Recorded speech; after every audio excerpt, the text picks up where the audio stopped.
की रचना के लिए बनी संविधान की मसौदा समिति के अध्यक्ष पद पर नियुक्त किया गया। अंबेडकर जी एक बुद्धिमान संविधान विशेषज्ञ थे। उन्होंने लगभग 60 देशों के संविधान का अध्ययन किया था। अंबेडकर जी को भारत के संविधान का पिता के रूप में मान्यता प्राप्त है। अंबेडकर जी द्वारा तैयार किए गए संविधान के पाठ में व्यक्तिगत नागरिकों के लिए नागरिक स्वतंत्रता की एक विस्तृत श्रृंखला के लिए संवैधानिक गारंटी और सुरक्षा प्रदान की गई है। अंबेडकर जी ने महिलाओं के लिए, उनकी समस्याओं के लिए, उनकी स्थिति सुधारने के लिए भी बहुत कार्य किया। संविधान सभा द्वारा 26 नवंबर 1949 को संविधान अपनाया गया था।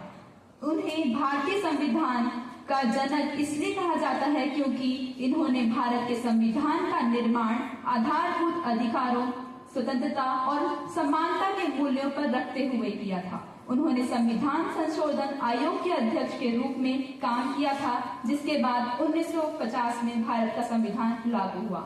आइए अब हम जानते हैं हमारे मौलिक अधिकारों के बारे में।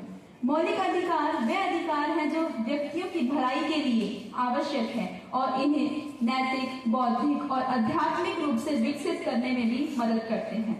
मौलिक अधिकारों को संयुक्त राज्य अमेरिका के संविधान से लिया गया है। भारतीय संविधान में इसका वर्णन भाग 3 में अनुच्छेद 12 से 35 में किया गया है।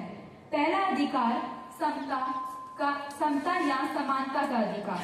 राज्य सभी व्यक्तियों के लिए एक समान रूप से कानून बनाएगा एवं एक समान रूप से लागू करेगा। यह अनुच्छेद 14 से 18 के अंतर्गत आता है।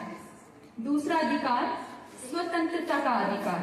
इस अधिकार में यह बताया गया है कि सभी को बोलने की, संघ बनाने की, अपने विचार रखने की, किसी भी क्षेत्र में रहने की, व्यापार